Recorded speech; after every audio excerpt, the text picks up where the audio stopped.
RTV app వార్తల్ని క్షణాల్లో చదివే అవకాశం ఉంటుంది. ఒక న్యూస్ పేపర్, ఒక టెలివిజన్ ఛానల్ మీ చేతుల్లో ఎప్పుడూ ఉంటాయి. తెలంగాణ రాష్ట్ర రాజకీయాల్లో ఒక విస్తృతమైనటువంటి చర్చ జరుగుతుంది. అది కల్వకుంట్ల కవిత. టీఆర్ఎస్ కాస్త బీఆర్ఎస్గా మారి సిల్వర్ జూబ్లీ సెలబ్రేషన్ జరిగిన తర్వాత ఒక లేఖ రాయడం జరిగింది. ఆ లేఖ కాస్త లీక్ అయిపోయింది.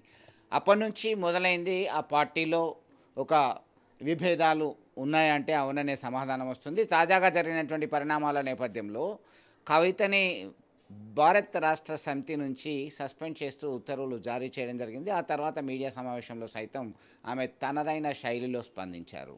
నానా జాగ్రత్త, అన్నా జాగ్రత్త, నీ చుట్టూ ఈ పేర్లు కూడా పెట్టడం జరిగింది. కొంతమంది ఉన్నారు వారితో జాగ్రత్త అని చెప్పేసి. సో ఇదే అంశానికి సంబంధించి మనతో మాట్లాడడానికి తెలంగాణ జాగృతి కీలక నేత తానిపర్తి తిరుపతిరావు ఉన్నారు. తిరుపతిరావు గారు, ఏంటి అసలు ఇటీవల జరుగుతున్నటువంటి పరిణామాల నేపథ్యంలో ఇదంతా ఒక పొలిటికల్ డ్రామా అని చెప్పి కొట్టిపారేస్తున్నారు కొంతమంది పొలిటికల్ అనలిస్టులు. ఎట్లా చూస్తారు మీరు ఇది? ఇప్పుడు పొలిటికల్ డ్రామా అని కొట్టిపోయడానికి ఎట్లా ఉంది? ఇప్పుడు అంత సీరియస్గా అక్కడ నడుస్తున్నప్పుడు వారు సస్పెండ్ చేసిండ్రు. ఏకంగా వీరు ఉన్న పదవికి రాజీనామా చేసిన తర్వాత ఇంకా పొలిటికల్ డ్రామా ఎట్లా అవుతుంది? అది పొలిటికల్ డ్రామా కానే కాదు. చాలా సీరియస్గా వారిని అత్యంత దారుణంగా సస్పెండ్ చేయడం జరిగింది. ఎలాంటి నోటీస్ ఇవ్వకుండా సస్పెండ్ చేయడం జరిగింది. దానికి ప్రతిగా కూడా వారు అంతే తీవ్రంగా స్పందించడం జరిగింది. ఏకంగా తన ఎమ్మెల్సీ పదవి కూడా రాజీనామా చేసింది. కనుక ఇది పొలిటికల్ డ్రామా అనడానికి ఏం లేదు. కాళేశ్వరం ప్రాజెక్టులో భారీ ఎత్తున కుంభకోణం జరిగింది. పీసీ ఘోష్ కమిషన్ ఇచ్చినటువంటి నివేదిక ఆధారంగా చర్చ జరిగింది అసెంబ్లీలో. ఆ తర్వాత సిబిఐ విచారణకి చేపట్టడానికి సైతం మేము నిర్ణయం తీసుకున్నామని చెప్పి ముఖ్యమంత్రి రేవంత్ రెడ్డి చెప్పడం జరిగింది. దాని తర్వాత జరిగినటువంటి పరిణామాల నేపథ్యంలోనే ఇది డైవర్షన్ పాలిటిక్స్ అని కూడా పెద్ద ఎత్తున చర్చ జరుగుతుంది. మీరేమంటారు? ఇప్పుడు వారు కవిత గారు కూడా స్పష్టంగా చెప్పడం జరిగింది. ఏంటంటే మామూలు ఒక సాధారణమైనటువంటి ఇంజనీర్లు ఉద్యోగుల ఇళ్లలోనే కోట్ల రూపాయలు దొరికినాయి. ఆ సమాచారం అనేది పేపర్లలో కూడా వచ్చింది. ఆ తర్వాత ఆ కేసు ఏమైంది, ఎటు పోయింది, ఏమైంది అంతా గాయప్ అవుతుంది. ఎవరితో టైఅప్ అయిపోయినారు, ఏం జరుగుతున్నది అసలు ఆ శాఖను చూసినటువంటి అప్పటి మంత్రిని వదిలేసి ముఖ్యమంత్రి గారి మీద ఇట్లా పెట్టడం అనేది, అప్పటి ముఖ్యమంత్రి కేసీఆర్ మీద పెట్టడం ఎంతవరకు కరెక్ట్ అని చెప్పేసి వారు ప్రశ్నిస్తూ ఉన్నారు. సో అందులో తప్పేమున్నది? అదొకటి చెప్పండి. ట్రబుల్ షూటర్ కాదు, ట్రబుల్ మేకర్ అని చెప్పేసి సాక్షాత్తు ఎవరైతే అనేక సమావేశాలు, సభల నిర్వహణ కావచ్చు, అనేక బై ఎలక్షన్స్ అండ్ ఎలక్షన్ సందర్భంగా కేసీఆర్ తర్వాత ఒకవైపు కేటీఆర్, హరీష్ వాళ్ళు తమ భుజస్కంధాల మీద వేసుకొని తిరిగినటువంటి పరిస్థితి. పార్టీలో కీలకంగా ఉన్నారు, ముందు నుంచి కూడా కేసీఆర్తో పాటే ఉన్నారు. హరీష్ని టార్గెట్ చేశారని చెప్పేసి ప్రధానంగా కనబడుతుంది. మీరేమంటారు? డైరెక్ట్గా వారి పేరు తీసుకొనే చెప్పడం జరిగింది కదా. హరీష్ రావు గారు నా డిస్టర్బెన్స్కి అంతటి కూడా కారణం హరీష్ రావు గారే. ఆయనతో పాటు కూడా సంతోష్ రావు కూడా కారణం. వీళ్ళిద్దరు వల్లనే ఈ రకంగా జరుగుతుంది. వాళ్ళిద్దరు కలిసి కేసీఆర్ గారిని తప్పుదోవ పట్టిస్తూ ఉన్నారు. వారి వల్ల చాలామంది ఇబ్బందులు ఎదుర్కొన్నారు. చాలామంది కలవలేకపోయినటువంటి వాళ్ళు ఉన్నారు. పార్టీ నుంచి ఇప్పటి వరకు గెంటు వేయబడ్డటువంటి అందరికీ కూడా ఆనాడు జగ్గారెడ్డి పార్టీ నుంచి బయటకు వెళ్ళడానికి కారణం ఎవరు? ఆ తర్వాత రఘునందన్ రావును సస్పెండ్ చేయడానికి కారకులు ఎవరు? ఆ తర్వాత ఈటెల రాజేందర్ గారిని పట్టుబట్టి సస్పెండ్ చేసేదానికి కూడా వదిలిపెట్టకుండా చేసినటువంటి వాళ్ళెవరు? ఇవి అన్నిటికీ సమాధానం వాళ్ళిద్దరే అని చెప్పేసి వారు చాలా స్పష్టంగా మొన్న ప్రెస్ మీట్లో చెప్పడం జరిగింది. అదేవిధంగా తన లేఖకు సంబంధించి దాన్ని కూడా లీక్ చేయడంలో కూడా వాళ్ళ పాత్ర ఉన్నది. తనను ప్రతి సందర్భంలో కూడా పలచన చేసేటువంటి కార్యక్రమాలు వాళ్ళే చేసిండ్రు, వాళ్ళే కుట్రదారులు అని చెప్పేసి వారు స్పష్టంగా చెప్పిండ్రు. అంటే కేసీఆర్ చుట్టూ ఉన్నటువంటి దయాలు ఇటు సంతోష్ రావును, హరీష్ అయినా ముఖ్యంగా ఇప్పుడు చెప్పిండు కదా, వారు ముందు ఏం చెప్పిండు, పేర్లు చెప్పకుండా కేసీఆర్ గారు మంచోళ్ళే కానీ కాకపోతే వారి చుట్టూ దయాలు ఉన్నాయి, వాళ్ళే ఇట్లా చేస్తున్నారని చెప్పిండ్రు. చెప్తూ వచ్చేటువంటి క్రమంలో మొన్న వాళ్ళ పేర్లు కూడా చెప్పేసిండ్రు. వీళ్ళిద్దరే కుట్రదారులు, నా పైన ఈ రకంగా కుట్ర చేస్తూ ఉన్నారు, పార్టీని ఇట్లా చేయడానికి కారకులు, కేసీఆర్ గారి మీద వచ్చినటువంటి అనేక ఆరోపణలు కూడా కారకులు వీళ్ళే అని చెప్పేసి కూడా వారు స్పష్టంగా చెప్పడం జరిగింది. సో కవిత పర్టిక్యులర్గా లిక్కర్ కేసులో అరెస్ట్ అయ్యి విచారణను ఎదుర్కొని జైలు శిక్ష అనుభవించిన తర్వాత జరిగినటువంటి రాజకీయ పరిణామాల నేపథ్యంలో ఆమె కొంత ప్రాధాన్యత తగ్గిందంటారా? ముందు నుంచి ఒక పథకం ప్రకారం ఎమ్మెల్సీ కవితను పక్కకు తప్పిద్దామని చెప్పి ప్లాన్ ఉందంటారా? కవిత గారు చాలా చరిష్మా కలిగినటువంటి నాయకురాలు. ఇప్పుడు మిగతా వాళ్ళు వాళ్ళ పార్టీ తరఫున ఎదిగినటువంటి వాళ్ళు. కానీ కవిత గారు సొంతంగా తను ఒక సంస్థ స్థాపించి తెలంగాణ జాగృతి అనేటువంటి సంస్థ స్థాపించి ఆ సంస్థ ద్వారా అనేక కార్యక్రమాలు చేసి ఉన్నారు. వారు ఒక చరిత్రనే మార్చినటువంటి సందర్భాలు ఉన్నాయి. బతుకమ్మ అనేటువంటి పాఠ్యాంశమే లేకపోతుండే పుస్తకాలల్లో. వారు చేపట్టిన తర్వాతనే అప్పటి ఉమ్మడి రాష్ట్రంలోనే బతుకమ్మను తప్పనిసరిగా పాఠ్యాంశం చేసింది. సమ్మక్క సారక్క పాఠ్యాంశం లేకుండే అప్పుడు ప్రభుత్వం ఆ సిలబస్ను మార్చి పాఠ్యాంశం కూడా పెట్టడం జరిగింది. పోతన అంశం కానీ మిగతా చారిత్రక అంశాలు కానీ అవన్నిటికీ మార్పుకు కారణం కవిత గారు. తర్వాత అంబేద్కర్ విగ్రహాన్ని అసెంబ్లీలో పెట్టాలని చెప్పేసి వారు దీక్ష చేసి సాధించిండ్రు. తర్వాత జయశంకర్ చనిపోతే మరి ఇంతగా మాకు సిద్ధాంతకర్త అని చెప్పుకునేటువంటి వాళ్ళ పార్టీ ఏం పెట్టలేదు. జయశంకర్ గారి విగ్రహం నిలువెత్తు విగ్రహం మొట్టమొదటిసారిగా మన కరీంనగర్లో వారే పెట్టిండ్రు. ఇంకా వేరే ఇతర జిల్లా నల్గొండలో కూడా నల్గొండలో ఇక్కడ ఆ నల్గొండ నాయకులు కూడా ఏదేదో మాట్లాడుతూ ఉన్నారు. నల్గొండలో బీఆర్ఎస్ లేకపోతే మీరు అన్నట్టుగా కవిత గారు ఎక్కడున్నారు, తెలంగాణ జాగృతి ఎక్కడిది, వ్యవహారాలు ఎక్కడిది? బిహైండ్ కవిత గారు కేసీఆర్ గారే అని చెప్పేసి తెలంగాణ జాగృతి నుంచి మేము ఇక్కడనే బీఆర్ఎస్లో కొనసాగుతాం, మాకు ఇది సంబంధం లేదని చెప్పి నల్గొండ లీడర్స్ స్టేట్మెంట్ ఇవ్వడం జరిగింది. బయట కూడా చర్చ జరుగుతుంది. కేసీఆర్ కూతురుగానే వారికి ప్రాధాన్యత వచ్చింది. జాగృతి వ్యవహారాల్లో యాక్టివ్గా ఉండొచ్చు, కానీ అదంతా ప్రధానమైనటువంటి కారణం అంత ఎలివేషన్ రావడానికి కేసీఆర్ గారే అని చెప్పేసి ఒక చర్చ జరుగుతుంది. ఇప్పుడు అందరికీ కేసీఆర్ గారే కారణం, కాదంటలేం.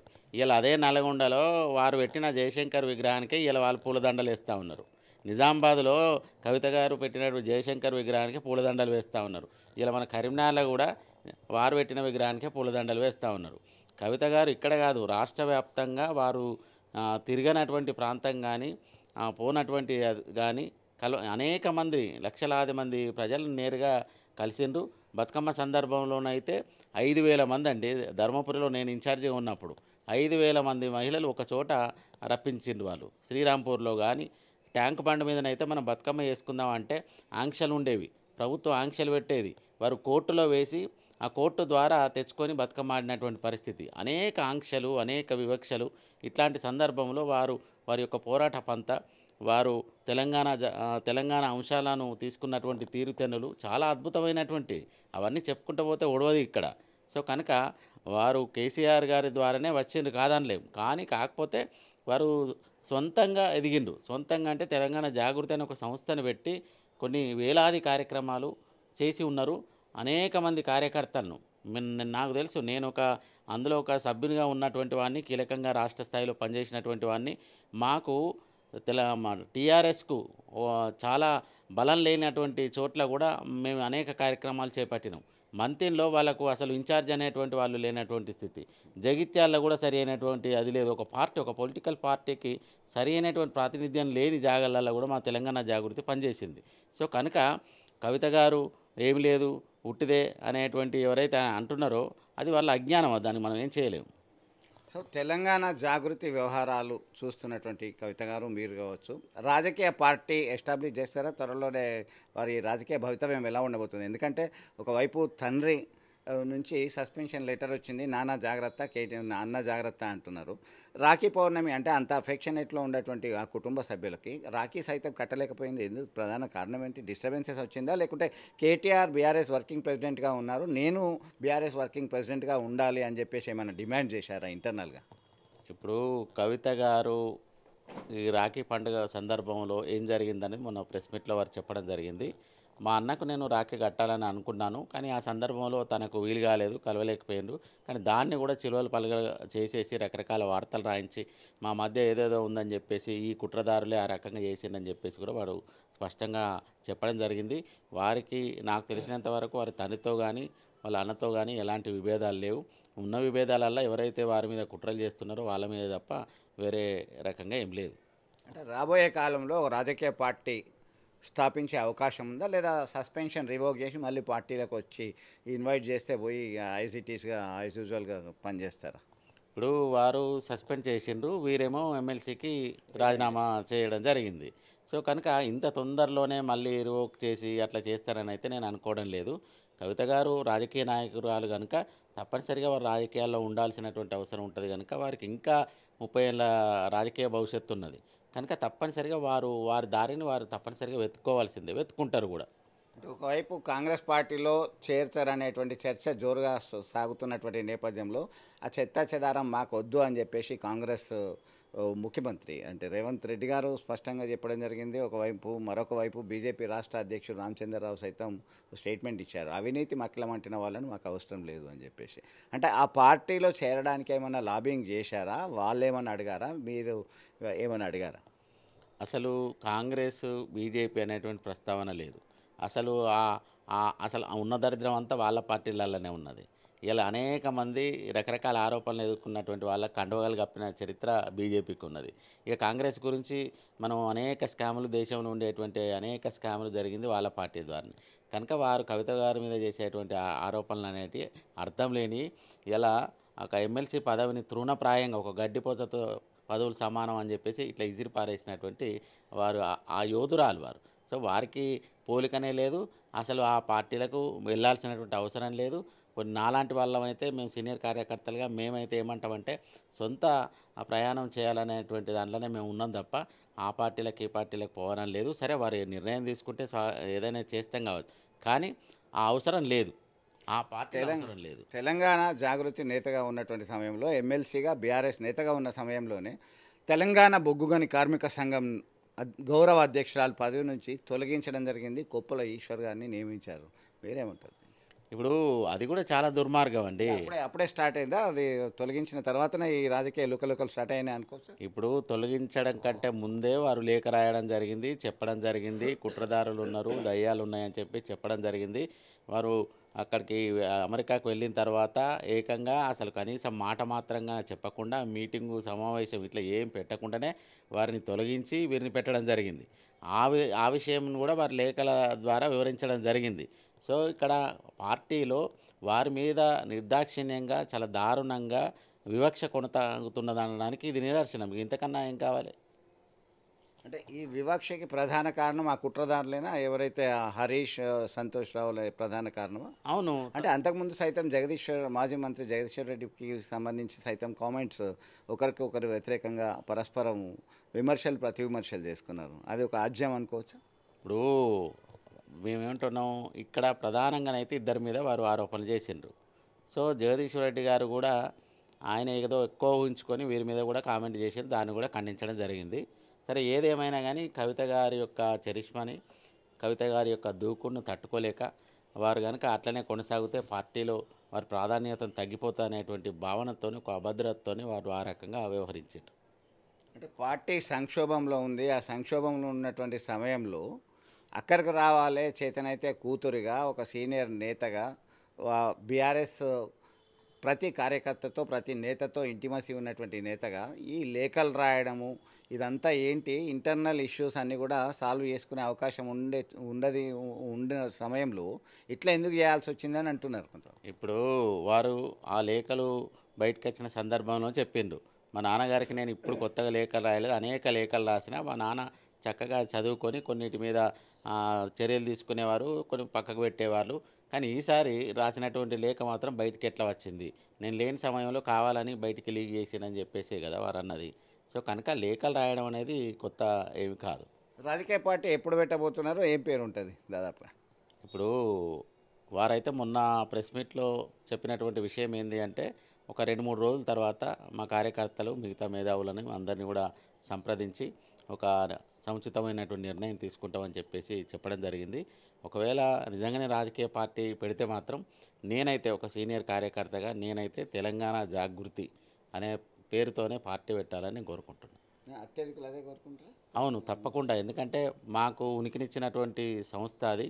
ఈ తెలంగాణలో అనేక మార్పులకు కారణమైనటువంటి సంస్థ అది. అనేక పోరాటాలు, అనేక కార్యక్రమాలు ఆ సంస్థ ద్వారా మేము చేసి ఉన్నాం. ఆ సంస్థలో అనేక మంది కార్యకర్తలు ఉన్నారు. ఆ సంస్థతో విడదీయరానటువంటి బంధం చాలామంది కలిగి ఉన్నది. ప్రజల్లో కూడా ఆ సంస్థ పేరు చాలా బలంగా వెళ్ళింది. వేలాది మందిని, లక్షలాది మందిని కూడగొట్టినటువంటి సంస్థగా ఉన్నది కనుక దానినే పార్టీగా మారిస్తే బాగుంటుంది అనేది నా అభిప్రాయం. అంటే ఈ పార్టీ అనౌన్స్మెంట్ అనేది ఎప్పటిలాగా ప్రకటించే అవకాశం ఉంటుందంట? ఇప్పుడు సరే, ఇక సస్పెన్షన్ తర్వాత వారు రాజకీయంగానైతే ఎట్లా కొనసాగాల్సి ఉంటుంది. అంటే ఏ పార్టీలో లేకుండా, ఏ రాజకీయ వేదిక లేకుండానైతే ఎక్కువ రోజులైతే కొనసాగేటువంటి అవకాశం లేదు కనుక సో ఒక మంచి ముహూర్తాన తప్పనిసరిగా రావాలని మేము కోరుకుంటున్నాం. కావచ్చు, ఎందుకంటే ఈ మా వాళ్ళైతే మా కార్యకర్తలు అయితే ఈసారి దసరా మామూలుగా ఉండదు అని అంటున్నారు. అయితే దీనికి సంబంధించి రాజకీయ పార్టీ పెట్టడం అంటే మీరున్న కార్యకర్తలు మీ స్ట్రెంత్ అనేది ఇప్పుడు సరిపోదు. ఇతర పార్టీలకు సంబంధించినటువంటి నేతలు పర్టికులర్గా బీఆర్ఎస్కి సంబంధించిన వాళ్ళు, ఇతర పార్టీలకు సంబంధించిన వాళ్ళు ఎవరైనా టచ్లో ఉన్నారా కవిత గారు? ఒక్క బీఆర్ఎస్ ఏందండి, చాలామంది టచ్లో ఉన్నారు. నేను ముందు నుంచి కూడా చెప్తా ఉన్నాను కదా, ఒక సందర్భం వచ్చినప్పుడు చాలామంది వారితో కలిసి నడుస్తారు. ఎందుకంటే వాళ్ళు సుదీర్ఘంగా దాదాపు 20 సంవత్సరాలుగా ఒక సంస్థను రన్ చేస్తూ అనేక కార్యక్రమాలు కార్యాచరణతో నిమగ్నమై ఉన్నటువంటి వాళ్ళు. వారు దేశ స్థాయిలో కూడా పనిచేసిండ్రు, ఎంపీగా పనిచేసిండ్రు, 2 సార్లు ఎమ్మెల్సీగా ఉన్నారు. ఈ రకమైనటువంటి రాజకీయ నేపథ్యం అన్నిటికంటే ముందు విశేషమైనటువంటి జ్ఞాన సంపద కలిగినటువంటి వాళ్ళు, సో చక్కటి అవగాహన కలిగినటువంటి వాళ్ళు. అట్లాంటి నాయకులతోనే నడవడానికి చాలామంది వస్తారు. సో మీరు అన్నారు కదా ఎమ్మెల్సీగా రిజైన్ చేశారు, అంతకుముందు ఎంపీగా ఉన్నారు, ఇంకోసారి ఎంపీగా పోటీ చేసే అవకాశం, ఇవన్నీ కూడా తెలంగాణ రాష్ట్ర సమితి ఇచ్చింది, అవకాశం ఇచ్చింది, అందలం ఎక్కించింది. ఒకవైపు ఎంపీగా చేశారు, మరొక వైపు ఎంపీగా ఓడిపోయిన తర్వాతనే ఎమ్మెల్సీగా పట్టం కట్టారు. ఇంకేం చేసేది ఉండే కవిత గారికి అంటారు?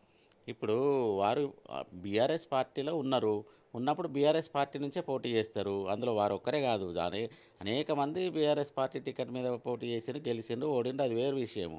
ఇప్పుడు వారు బీఆర్ఎస్ పార్టీ సస్పెండ్ చేస్తే ఆ ఎమ్మెల్సీని పట్టుకొని వేలాడతలేరు కదా. వెంటనే కొన్ని గంటల్లోనే వారు రాజీనామా లేఖని ఇచ్చేసారు స్పీకర్ ఫార్మెట్లా. సో అంటే వారి నిబద్ధత, వాళ్ళ చిత్తశుద్ధి, వారి ధైర్యము ఎంత గొప్పది. అంటే మల్టీ పార్టీ సిస్టమ్ ఉండబోతుందా తర్వాత మన రాబోయే రోజుల్లో తెలంగాణ రాష్ట్ర రాజకీయాల్లో? ఉండాలని కోరుకుంటున్నా. ఒక తెలంగాణవాదిగా నేనైతే ఏమంటే తెలంగాణకు సంబంధించి ప్రత్యేకమైనటువంటి పార్టీలు ఇంకా కూడా రావాల్సినటువంటి అవసరం ఉన్నది. ఇంకా కూడా జాతీయ పార్టీలనే మనం ఎందుకు పట్టుకోవాలి? తెలంగాణకంటూ ఒక అస్తిత్వం ఉన్నది. 150 కోటలు కలిగినటువంటి ఘనమైన చరిత్ర మన భారతదేశంలో తెలంగాణకు ఉన్నది. అంత చారిత్రక నేపథ్యం ఉన్నటువంటి తెలంగాణ అస్తిత్వంతో కూడుకున్న పార్టీలు ఎందుకు ఉండకూడదు? తప్పనిసరిగా ఉండాలని నేను కోరుకుంటున్నాను. Yes let's wait and see. త్వరలోనే రాజకీయ పార్టీ ఆవిర్భవించే అవకాశం ఉంది. అత్యధిక మంది కార్యకర్తలు మాత్రం తెలంగాణ జాగృతి ఏదైతే ఆర్గనైజేషన్ కొనసాగుతుందో దానిపైనే పార్టీ వచ్చే అవకాశం ఉంది. దసరా వేదికగా వచ్చే అవకాశాలు కూడా లేకపోలేదు అని చెప్పి స్పష్టం చేస్తున్నారు. దయాలు ఎవరో కాదు, హరీష్ అండ్ సంతోష్ అని చెప్పడం జరిగింది కవిత గారు. ఈ రాబోయే కాలంలో తెలంగాణ రాష్ట్ర రాజకీయాల్లో కవితతో కలిసి నడవడానికి ఇతర పార్టీలకు సంబంధించిన నేతలు సైతం సిద్ధంగా ఉన్నారని స్పష్టం చేస్తున్నారు. ఇది ఇక్కడ తాజా అప్డేట్. వీడియో జర్నలిస్ట్ సుమంత్తో కలిసి చంద్రశేఖర్, RTV కోసం. మరిన్ని వీడియోస్ కోసం ఛానల్ ని సబ్స్క్రైబ్ చేయండి. లేటెస్ట్ అప్డేట్స్ కోసం వాట్సాప్ ఛానల్ ని ఫాలో చేయండి. అండ్ లింక్ డిస్క్రిప్షన్ లో ఉంది.